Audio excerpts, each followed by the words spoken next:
nós estamos aqui para falar sobre medição de resistividade elétrica do solo. Antes eu até queria falar uma coisinha. O Wilton, ele fez um convite para mim no dia 24 de novembro. Né? Ele fez um convite para mim e para o Jobson, e ele deu 2 temas. Aí tinha um tema de roteamento, blindagem e de resistividade do solo. Eu falei, opa, eu tenho coisa de resistividade do solo. Então, eu logo de cara já falei, opa, aceito, beleza, obrigado, eu queria falar sobre resistividade. Aí o que aconteceu? Isso foi no dia 24. No dia 27, ou seja, 3 dias depois, a ABNT publicou uma nova norma de resistividade do solo. Ela publicou a BNT-NBR 7171-1, que é a norma Parâmetros do Solo para Projetos de Aterramentos Elétricos, parte 1, medição da resistividade e modelagem geoelétrica. Aí eu falei, puxa vida, eu quis tirar aí uma vantagem em cima do meu amigo Jobson, mas no fim eu tive que ir atrás da norma e dar uma estudada nela, porque eu não participei na confecção dessa norma, né? Eu não participei, eu tenho participado das reuniões lá do grupo de aterramento, mas há pouco tempo, e eu não participei dessa daqui. Então, eu pincelei alguns pontos dessa norma para mostrar para vocês aqui, porque, olha, super recente, não tem mais que 20 dias essa norma aqui, tá, gente? Então, vamos lá. Na verdade, essa norma, ela era uma única norma, mas agora ela está dividida em 3 partes, tá? Então, a 7117, que tem o título geral de Parâmetros do Solo para Projetos de Aterramentos Elétricos, ela tem previsão para conter as seguintes partes. A parte 1, que é essa que eu vou mostrar hoje, medição da resistividade e modelagem geoelétrica.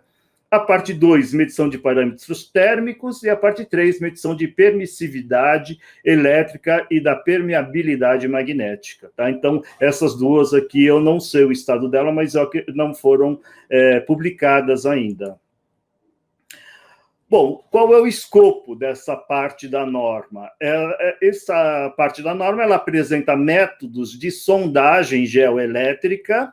Essa aqui, para mim, é uma novidade em termos de terminologia, vou falar logo em seguida, e as técnicas de determinação do modelo geoelétrico 1D, correspondente a camadas horizontais, planas e paralelas. Aquela que muita gente já tinha,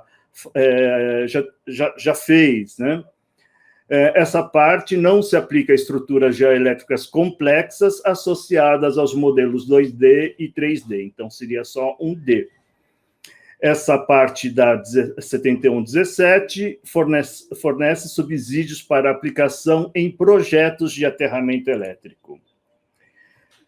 Tem mais uma coisinha aqui, que eles chamam a atenção, que especialmente para estruturas de grandes portes, pode requerer um suporte especializado na área de geofísica, em virtude da complexidade dos diferentes métodos de sondagem geoelétrica e das técnicas de inversão necessária para a construção dos modelos geoelétricos equivalentes de grandes áreas. Eu até acredito que na comissão lá talvez tivesse pouco engenheiro, tinha muitos geólogos ali, e aí eles deram uma ênfase boa a essa parte de geologia.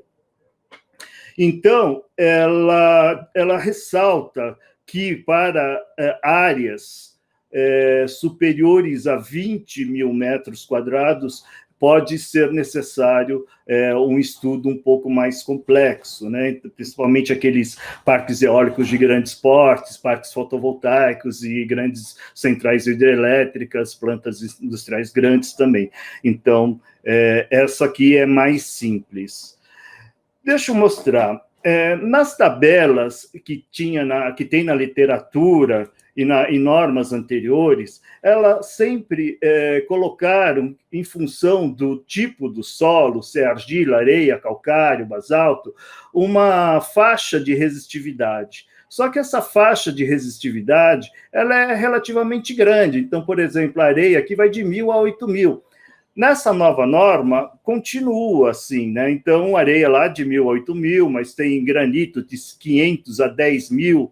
Ou seja, uma simples análise do tipo do terreno, do solo, ela não vai te dar resistividade. Por isso é que tem que fazer esses estudos e essas medições aí. Então, tanto nas tabelas anteriores como na nova, são faixas bem grandes, aqui, ó, de 300 a 5.000, por exemplo. O que eu achei legal aqui, quer dizer, eles classificaram os valores de resistividade do solo. Para baixa resistividade seriam aqueles solos com uma resistividade inferior a 250 ohms-metro, a média entre 250 e 1.000 ohms-metro, e alta resistividade acima de 1.000 ohms-metro. Essas curvas, essas aqui são curvas antigas e essas são curvas novas. Elas têm os mesmos formatos, são curvas do valor da resistividade em função da salinidade, da umidade e da temperatura. Então, são curvas parecidas, mas aqui ela tem alguns números um pouco mais atuais, né? Então, a resistividade diminui com a salinidade, quanto mais sal, menor a resistividade, assim como quanto maior a umidade, também menor a resistividade, e a temperatura também ela tem esse formato aqui. Essas são a variação da resistividade do solo em função desses elementos aí. Aqui que eu vejo uma primeira grande novidade, né? Essa norma ela diz que a expressão medição da resistividade do solo é equivocada, pois esse parâmetro não é diretamente medido nem mesmo em laboratório. O procedimento para a medição desse parâmetro é chamada sondagem geoelétrica, que vem a ser um tipo de sondagem geofísica. Então, eu não sei, o termo medição de resistividade do solo é tão usual, é tão difundido, né? Eu não sei se vai pegar o novo nome, que agora é sondagem geoelétrica. Mas tem razão, tá? Você não mede a resistividade do solo diretamente, você tem que fazer algumas continhas para isso. Então, nessa parte aqui da norma, eles dizem também que as sondagens mecânicas investigam a estrutura da subsuperfície a partir da perfuração de poços e da coleta de amostras do subsolo. As sondagens geoelétricas, essas medem correntes elétricas, campos elétricos e campos magnéticos na superfície do solo. Então, usa unidades elétricas para fazer obter esses valores. Esses parâmetros são submetidos a um processo matemático chamado de inversão, que infere o modelo geoelétrico correspondente. Então, são termos novos que vieram com essa nova norma, né? A inversão é você transformar os valores medidos em valores de resistividade aparente, e o modelo é aquilo que a gente chamava de estratificação do solo, né? É uma outra forma de se chamar isso. Então, essas campanhas de sondagem geoelétricas, elas têm essas classificações. Você pode classificar ela pelo método, então, seria associada à fonte dos campos que são medidos, se é elétrico ou se é eletromagnético. Pode ser classificado pela técnica, que é associada aos procedimentos e equipamentos. Então, tem aquela eletroresistividade, que é o que a gente mais usava, nós, engenheiros eletricistas, né? E tem outras, a magnetotelúrica, MT, a eletromagnética no domínio do tempo, TDEM, e perfilagens de poços, né? Aquelas perfurações para analisar o solo. E também pode ser classificado em relação ao arranjo, associado à configuração da medição. Então, tem o dipolo, tem o Schlumberger, que também é conhecido, mas eu acredito que, para nós, engenheiros eletricistas, o método de Weener é o mais utilizado, né? Então, Na verdade, eu me preparei para falar do método de Wiener. Neste caso, ele está falando que o modelo geoelétrico mais simples é o unidimensional, o D. É aquele que a gente usava, que a gente chama de estratificação do solo, que seria, você tem um solo real, com várias camadas de vários tipos de solos aqui, e você modela ele para camadas, onde você calcula o valor da resistividade do solo para cada camada e a espessura de cada uma dessas camadas aqui. Bom, aquilo que a gente chamava de medição de resistividade do solo, hoje devemos, pela nova norma, chamar de sondagens elétricas verticais, ou seja, SEV. Então, são técnicas de sondagem geoelétrica que investigam a distribuição vertical do parâmetro de resistividade, visto do ponto de um ponto da superfície do solo, que são expostas pelas curvas de resistividade, são expressas pelas curvas de resistividades aparentes. As técnicas elétricas são adequadas para a prospecção das camadas rasas do solo, atingindo profundidades de até algumas dezenas de metros. Para sistemas mais complexos, o pessoal tem feito análises mais profundas do que essas de algumas dezenas de metros, que a gente utiliza muito para os nossos projetos de cálculo de malha de terra, por exemplo, né? Então, esse método do SEV, sondagens elétricas verticais, ele é o mais tradicionalmente utilizado pela engenharia elétrica, porque aí é aquele que você injeta correntes elétricas por meio de 2 eletrodos de corrente e você mede a tensão, a diferença de potencial entre 2 outros eletrodos, tá? Então, é um teste que você usa 4 eletrodos, 4 hastes, né, para fazer as medições. Então, a resistividade aparente vai ser uma constante vezes a divisão entre a queda de tensão, medida entre esses 2 eletrodos, e dividido pela corrente injetada no solo pelo equipamento. Tá? Para essa medição de resistividade é que se usa geralmente o método de Wiener, que é mais usado, e o do Schlumberger. O do Schlumberger, a fórmula, a constante seria essa fórmula grande aqui, né? Então, eu tenho 4 hastes, eu vou injetar a corrente nessas hastes A e B, eu tenho 2 hastes aqui, que são as de potencial, a M e a N, e tenho essas distâncias aqui. Eu tenho a distância A, que é a distância entre as hastes de potencial, e a distância B, que seria entre a de corrente e a de potencial. Vê que, nesse caso do arranjo do Schlumberger, essa distância aqui, ela pode ser diferente dessa distância aqui, né? Já no método de Werner, a equação é essa daqui, essa aqui é uma equação completa. Quando eu tenho distâncias maiores aqui, eu posso usar essa equação, que é uma equação mais simplificada. E aqui também é a mesma coisa, eu tenho 2 hastes de corrente, eu vou injetar a corrente aqui, e tenho 2 hastes de potencial. A diferença do anterior é que eu vou manter essas distâncias entre as hastes sempre igual e vou variando essa distância. Então, eu faço assim, eu espeto essa haste aqui, por exemplo, a 20 centímetros, essa altura é importante, porque entra aqui na fórmula, seria a parte de cravação da haste, e vou variando esse A. Eu faço com 1 metro, 1 metro e 1 metro, numa linha.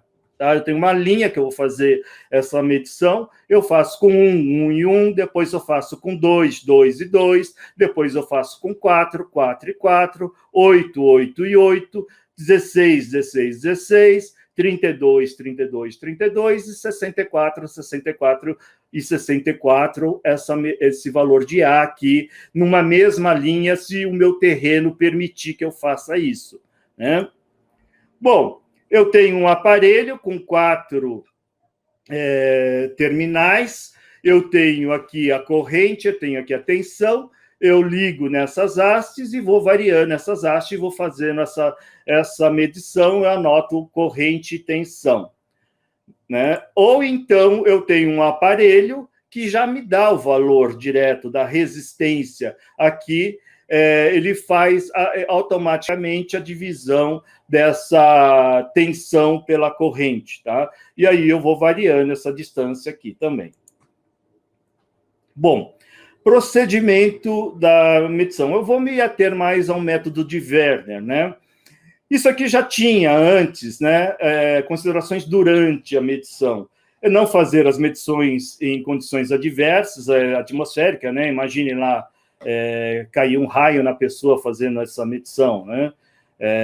Não fazer, né? Quando estiver chovendo, caindo raio.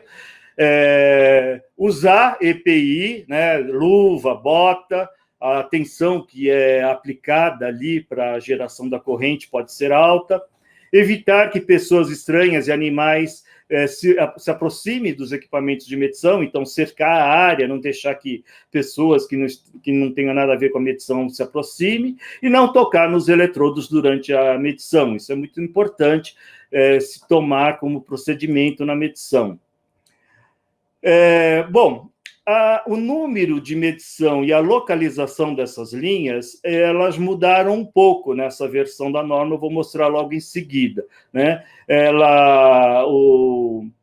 Mas o importante é que você tem que ter uma área aberta, uma área onde você tenha uma certa, seja meio plana, você tenha uma certa topografia, você não tem interferência, você não pode ter construções ali dentro, você não pode ter postes, fiação, tubulações enterradas, né? Então, de preferência, tipo um campo de futebol mesmo, para fazer essas medições aí, né? Então, assim, antigamente se usava esta tabela e essas linhas de medição. Então, se eu tinha um terreno com uma área menor que 1.000 metros quadrados, eu tinha que fazer 2 medições, uma nessa linha e uma nessa linha. Então, eu fazia aqui 111, 222, 444, 888, depois fazia aqui 111, 222, 444, 888, 16, 16. 16, assim por diante, né? Tirava vários valores aqui. Se a minha área do terreno era de 1.000 a 2.000, seriam 3. Então, nessa linha, nessa linha e nessa linha. 2.000 a 5.000, 4. Então, medição nessa linha, nessa e nessa.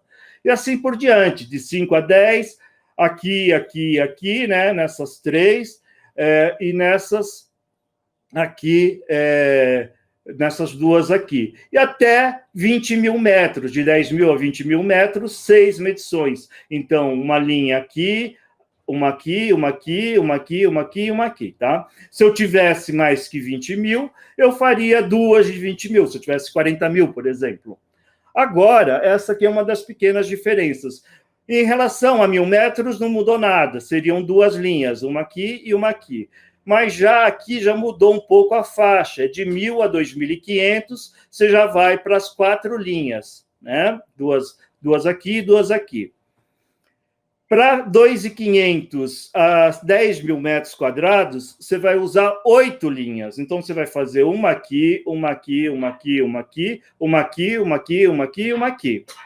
Agora, se for entre 10.000 e 20.000, são 16 linhas. Você vai fazer praticamente 2 linhas em cada uma dessas 4 linhas aqui. Então, você faz um pedaço aqui, depois faz outro aqui, faz aqui, aqui, aqui, aqui, aqui, aqui, e vai fazendo, são 16 linhas. Então, quem, digamos, vendia esse tipo de serviço, tem que ver agora, dependendo do tamanho do terreno, ele vai ter que fazer mais medições do que ele fazia anteriormente.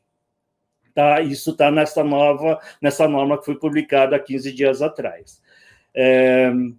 Uma coisa importante também, isso já estava na norma anterior, que seria a variação sazonal da resistividade das camadas superficiais do solo. Ou seja, eles, na norma anterior, já pedia que fosse feito pelo menos uma medição em tempo seco, porque essa medição, ela é em função da umidade do solo, né? Então, ele pede que seja feito num período mais seco, mas a norma entende que muitas vezes você depende do cronograma da obra, e aí você tem que fazer, às vezes não coincide com o período seco.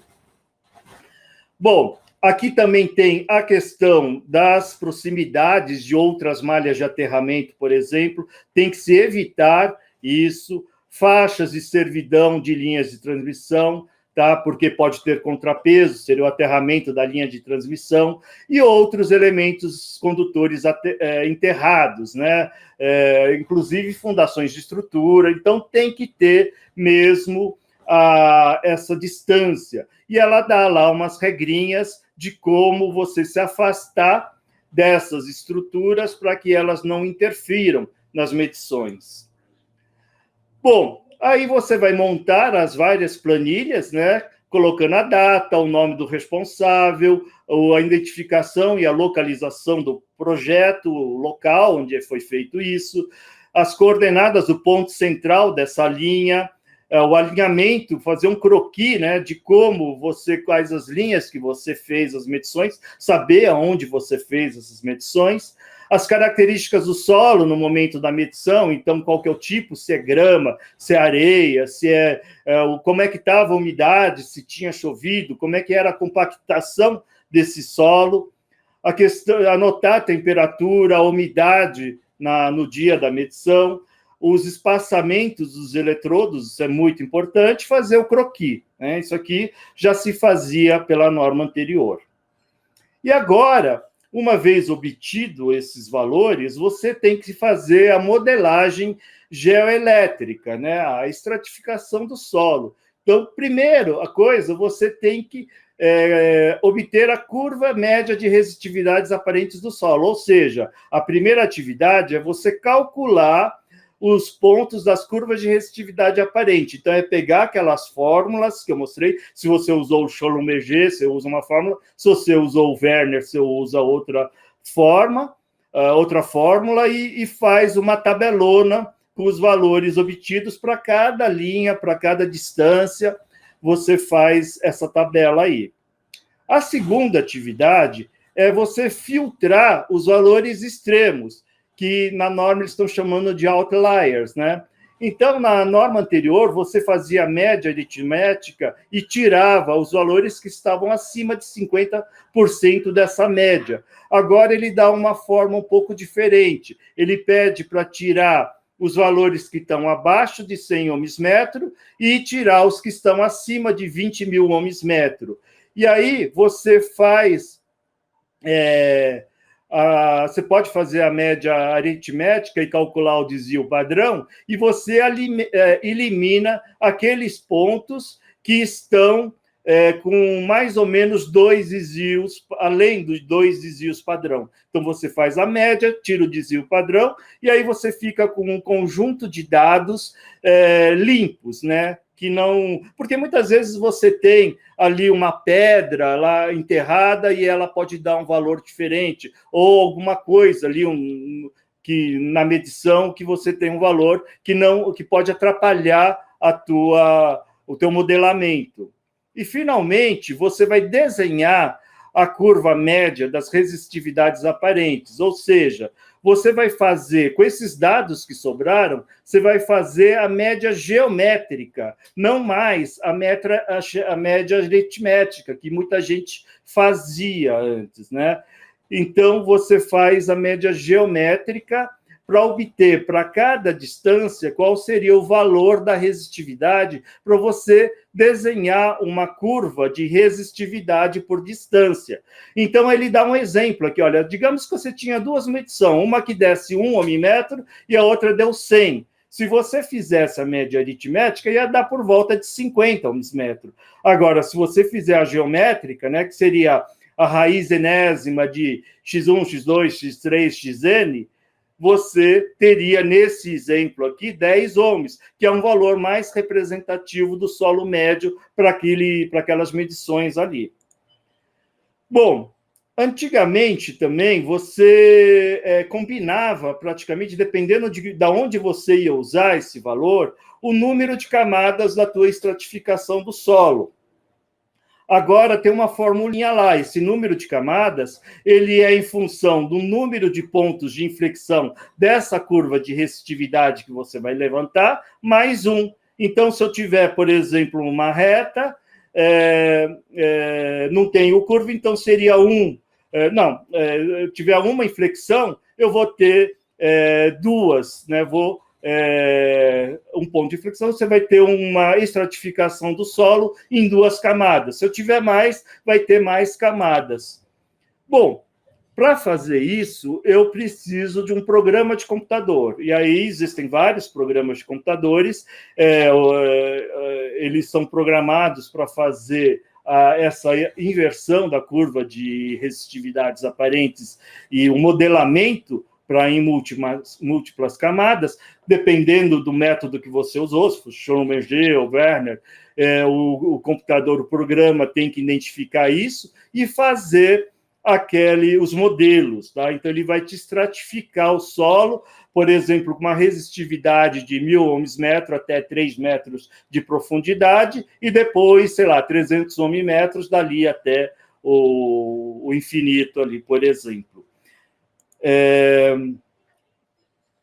A norma diz que para você ter uma inversão mais representativa da geologia local, você teria que fazer obter umas informações complementares, através de perfuração ou perfilagem de um ou mais poços. Então, você vai e fura um poço lá e analisa a terra e compara com a tua modelagem que você fez, através de sondagens SPT, ou através de análise das camadas das formações geológicas existentes na área. O que você usa para fazer essa sondagem? Tem os mais conhecidos, é o terrômetro é o mais utilizado na área elétrica para o Werner, né? O resistivímetro, que aí já é mais usado pelo geofísico e é mais usado no arranjo do Schlumberger, e equipamentos que operam com muita baixa frequência, abaixo dos 15 Hz, ou quase corrente contínua. Então, esse daqui é o terrômetro, bastante conhecido, com 4 pontas aqui, 4 medições, 2 de corrente e 2 de tensão. Você ajusta ali a faixa, ele tem essas características. Esse aqui é o mais usado pelos engenheiros eletricistas. O resistivímetro já é um equipamento mais sofisticado, ele dá mais informações, tem potências maiores, ele é mais usado nos outros métodos. E para terminar, rolou aí durante a semana passada um vídeo nas redes sociais com um pessoal que estava fazendo manutenção numa cobertura e achou esse aterramento aqui, o chuveiro do cidadão lá estava aterrado aqui numa garrafa cheia de areia. Eu achei interessante colocar isso aqui, não querendo dizer que não se deve sofisticar o estudo, as pesquisas e também essa questão por exemplo, essa nova norma, ela vem com muitas novidades, né? Às vezes a gente fala, poxa, complicou muito, né? Se ainda existe gente fazendo coisas que são verdadeiras aberrações, como essa daqui. Tá? Bom, é só uma brincadeirinha aí, pessoal. E com isso eu encerro a minha apresentação. Muito obrigado.